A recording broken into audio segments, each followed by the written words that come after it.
Welcome back to my channel. My name is Jasmine and I'm the founder of The Mum Friend.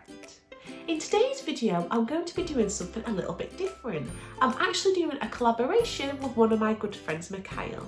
Now, he's actually got his own YouTube channel which talks about how to learn a second language.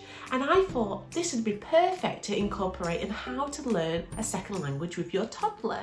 So Isaac is around 19 months now and we're really wanting to explore his speech a little bit more. If you're like me and your toddler's learning their first words, there's also some tips in this video of how to do this.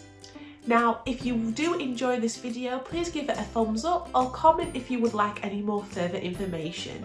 Don't forget to subscribe to Mikail's channel. He gives some really important and useful tips on how to learn your second language and how to incorporate it in your day-to-day life. And again, don't forget to subscribe to my channel as I post a video every Monday. But for now, let's get started and I hope you enjoy. Hello everyone, I am really happy today to be speaking to Jasmine, aka The Mum Friend, a fantastic up-and-coming channel about pregnancy, birth and the first steps in raising your beautiful children. Today's discussion is going to be one about raising your children with new languages, even if as parents you currently only speak one. So Jasmine has a number of questions regarding this topic for me, which I'm really looking forward to answering to the best of my ability as well, so that we can help you guys give your children the gift of multiple languages. Jasmine, if you have some questions to ask on this very interesting topic, I will do my very best. Thanks, Mikail. Hi everyone, my name is Jasmine and I have a 19-month-old son and we're wanting to really explore his language a little bit more and see if we can incorporate learning another language, not just for him but for us as well. So my first question is, why do you think it's important to learn another language? Thank you very much for that question. And I mean, unfortunately, it isn't necessarily obvious to everybody that it is something important. I mean, English is the global language of business and politics. Just about wherever you go in the world, if you speak English, you can communicate. You can communicate with some people.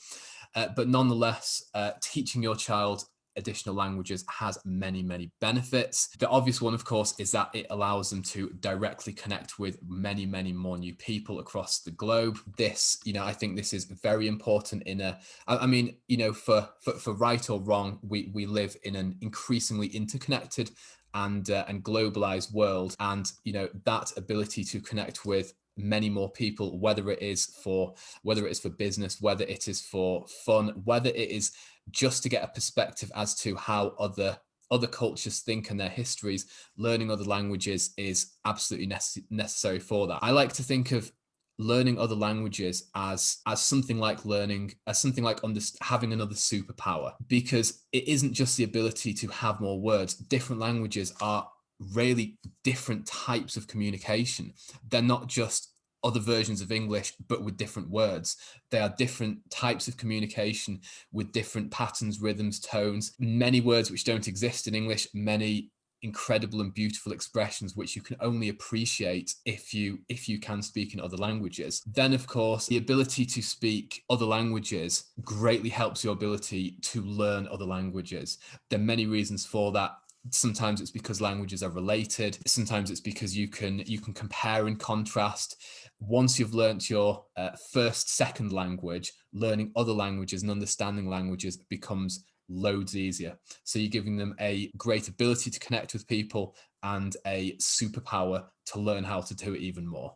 That leads me to my next question then. So when is the best time for them to start learning a new language? Is it better to do it now while they're younger, or would that cause a little bit of confusion? The best time to learn a new language is right here and right now. Basically, I will address the issue of confusion as well, though in short, for this point, I would say it isn't something to be particularly worried about, because there are societies where children just effortlessly grow up to be bilingual, trilingual, sometimes even quadrilingual. I mean, a huge proportion of educated children in Morocco, for example, they'll grow up with French, they'll grow up with the local Moroccan language. They may also grow up with Arabic, and some of them can speak pretty good English as well. So confusion is not too much of an issue, and we might touch on that later. But the important point about when should you actually do it?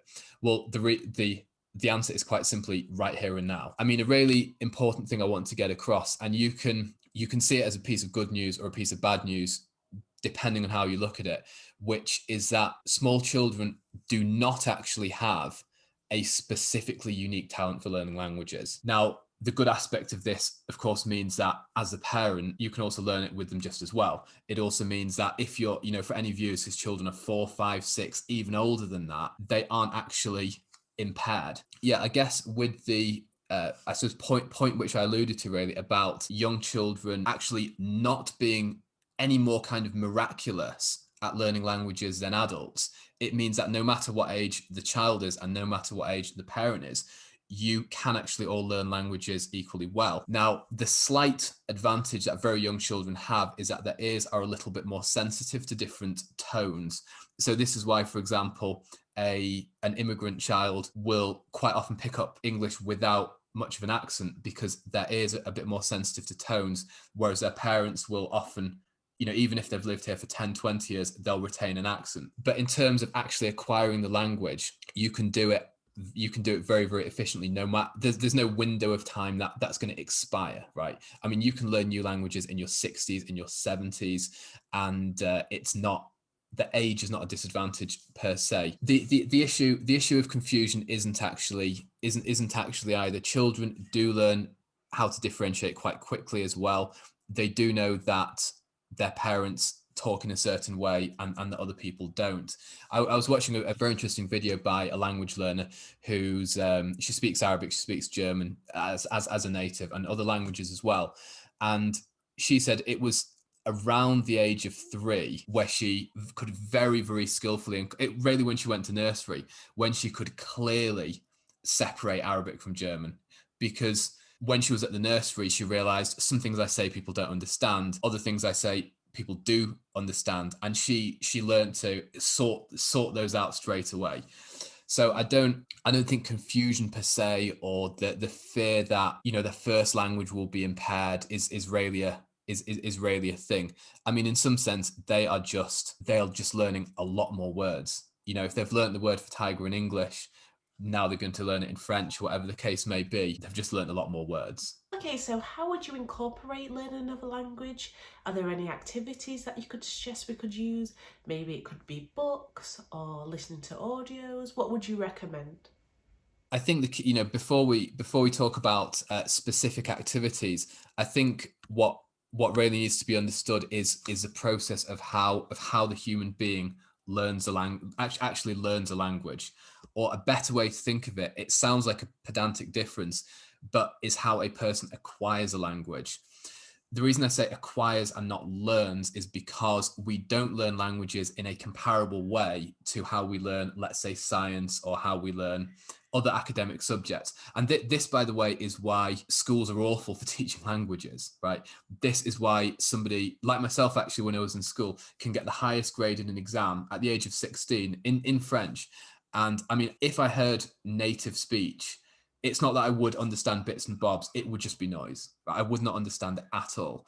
So the way that we learn languages in school is, it's not that there's no evidence for it working, it's that there's loads of evidence that it doesn't, right?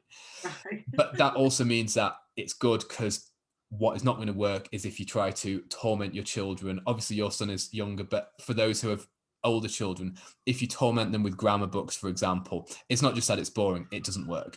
So in terms of how we actually learn language, well, it's really quite simple.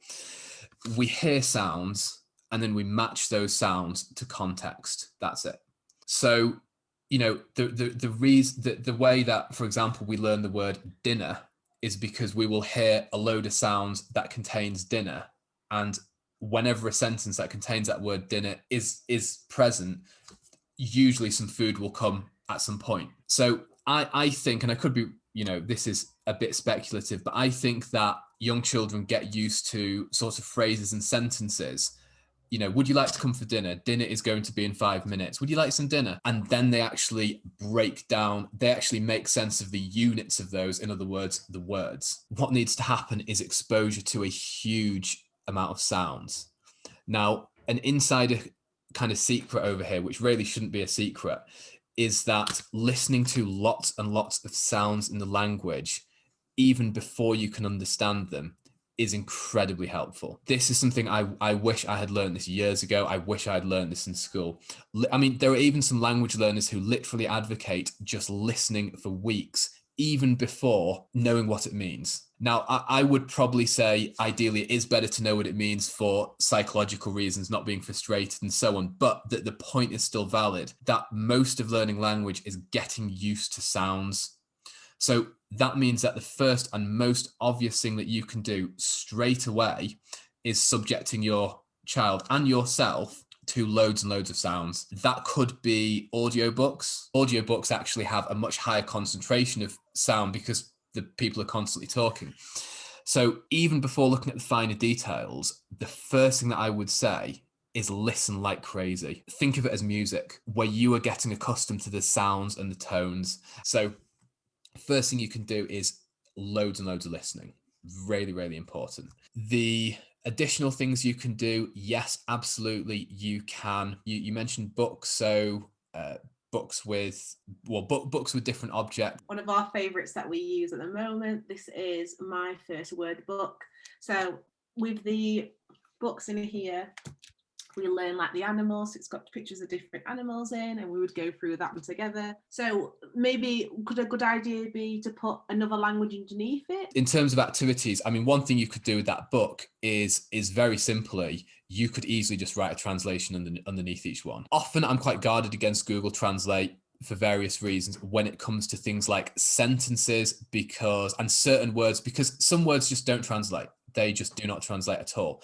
But when it comes to something like the names of animals, it's going to be pretty reliable. So you can definitely do that. Something that I like to do, I've got a few books over here, is have, bilingual books. Bilingual books is, so we've got the Very Hungry Caterpillar over here, or La Oruga Muy Hambrienta.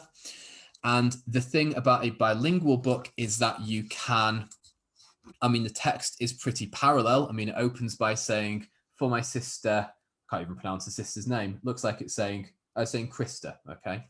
And then it says in Spanish, a mi hermana Krista. So, I mean, you can already tell here that you now know the word for sister, hermana. So you've got parallel text. So it's pretty easy to start figuring out. The words yourself as well. I've got lots of others. I'm not going to show them all, of course, in detail, but a bilingual Wizard of Oz here. This one I quite like as well. This is just a big animal encyclopedia. And again, with something like Spanish, so many of the animals are really similar, actually. You know, so in English, we've got a snake. In Spanish, we've got a serpiente, so serpent. You know, in English, we've got a zebra. In Spanish, we've got a zebra, right? It's, you know, they're really similar as well. But what I would say, though, is that you will have to learn the language yourself as the parent, because you know, like I said, a kid doesn't actually have a magical ability to learn a language that we don't, which is kind of good news for us. So you will have to learn the language yourself. I mean, something that I would recommend is, it's not essential, but it really would help, is having regular lessons. Now, this is not because you need a teacher to acquire the language. I don't believe that at all, because the language is the teacher, the sounds, the words. But if you do have a teacher, even if it's just, you know, one online class a week, that's half an hour, it just gives it gravitas, it gives it meaning. You're less likely to give up, and you can come to them with questions. Because the thing is, most of a child's input, which causes them to learn a language, doesn't actually come from you talking to them. Most of it actually comes from when they see their parents talking, or when they see other people talking. So this is why quite often you can actually have one parent who speaks a language. They might even try to speak to their child in that language, and yet the child grows up without the language. So the thing is, if one parent speaks the language and not the other, it's not that the kid is getting half. The kid is getting way less than half of the input. They're getting maybe, you know, 10 times less, because a lot of their input actually comes from seeing other people talk. So the reason I say this is that if you have lessons, you know, even if it's just you and the teacher, but your child is there, they are getting that input. So that they don't necessarily need I mean, it's fine as well, but they don't necessarily need a teacher, talking to your child in baby talk as well. Your child could just be present, and that would make a huge difference. And also, you are then learning the language. Again, it's not 100% essential. I mean, I don't have a teacher, but to make it just makes it a bit more real. It gives it a bit more gravitas. We're all human. We get urges to give up. Life is busy, and I would recommend that. What tips or advice would you give to help us increase our toddlers' language skills? This is not just developing a second language, but really with their first language. As I can remember reading that around 18 months, toddlers should be saying between like 6 and 20 words. And I can remember that I panicked a bit because my son doesn't say that many at the moment. So really, what advice could you give to mums and parents like me? Oh yes, I could give many, and in fact, all of these tips which I will, all of these tips which I'll give, they are all perfectly applicable to learning the second language as well. Making sure your child knows a huge amount of words is, well, as many words as possible is very important. Now, how can you actually do that? Well, obviously getting them into reading at as early as possible, that's obviously particularly helpful. Again, getting acquainting them with the alphabet, again, from a very early age, even certainly even before they go to primary school, that's very important.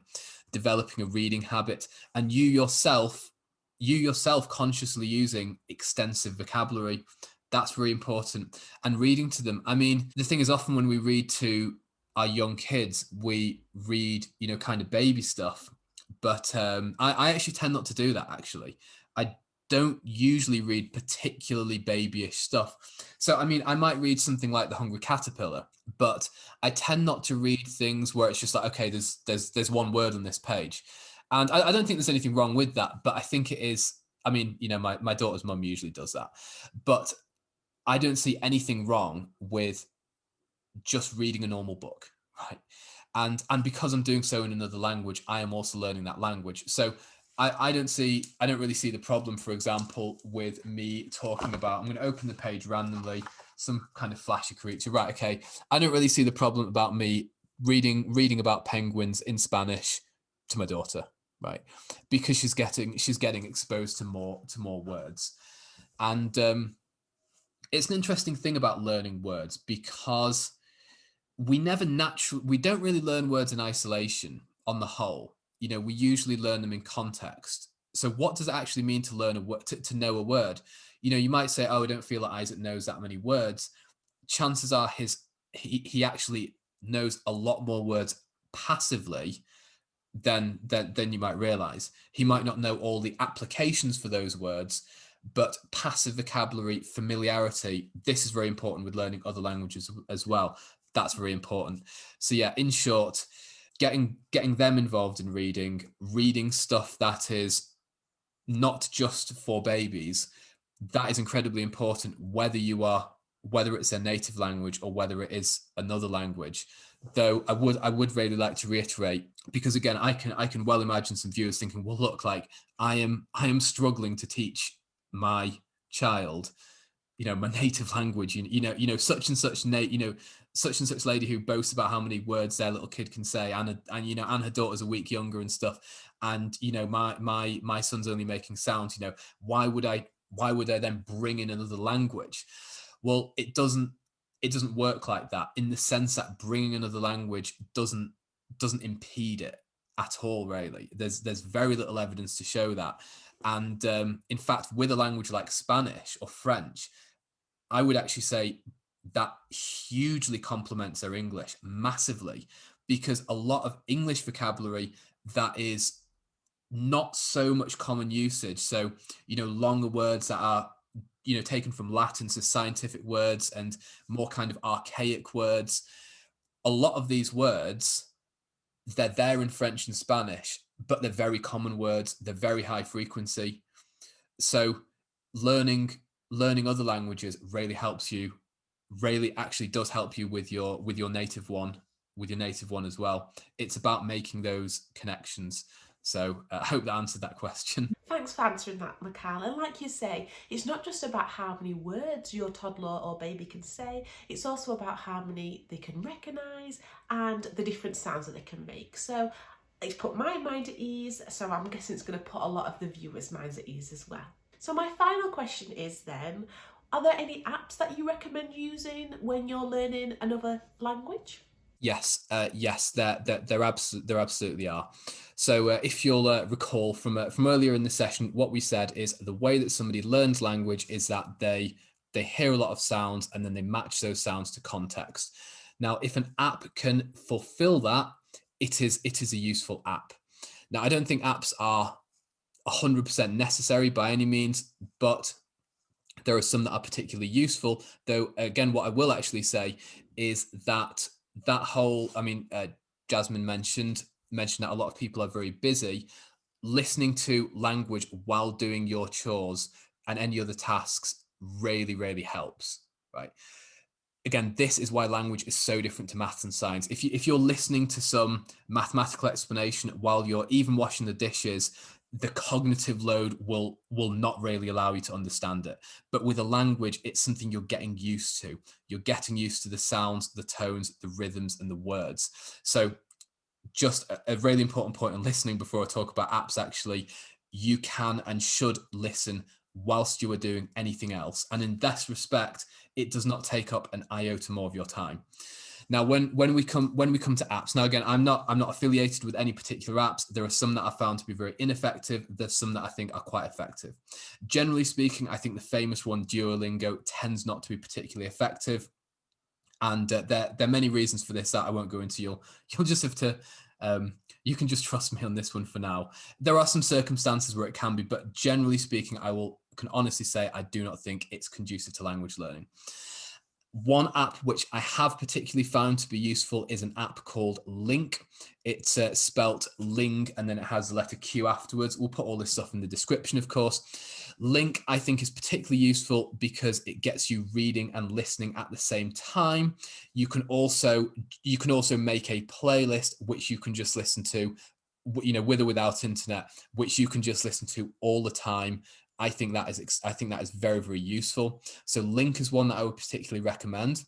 One that I would recommend you to get started with as, your kind of first user-friendly, no messing around, no kind of additional features to worry about. Actually, there's an app called Earworms where really you're listening and you're hearing conversations which you will join into, and it is actually accompanied by some music which is timed so as to make everything they say a little bit irritating, but really catchy. So it really sticks in your brain. And I was quite skeptical about it, but it really works. I just wish they'd expanded it so they had more hours worth of it. So that is something I would say is very useful. Another one I would say is an app called Speakly. This really changed my mind about the usefulness of apps. It really gets you speaking and listening to the most important and the most immediate stuff. I'll also link a review of Speakly, which really explains why it is just so effective. And there's another app named Pimsleur as well, where you are sitting, listening, and joining in with conversations. Again, this listening component, I feel, is what makes these apps much better than ones which force you to interact with the screen. And often you don't want to do that, especially if you're, especially if you should be spending time with your child or partner or anybody else. So I hope that helps. Thanks for answering my questions on the apps, Mikail. I've really enjoyed today's session and learning a lot about how to help your toddler's speech and also how to learn a second language with your toddler. Again, guys, if you have enjoyed this video, please give it a thumbs up or a comment below if you'd like us to talk about any other topics. But for now, I'll see you guys next week. Goodbye.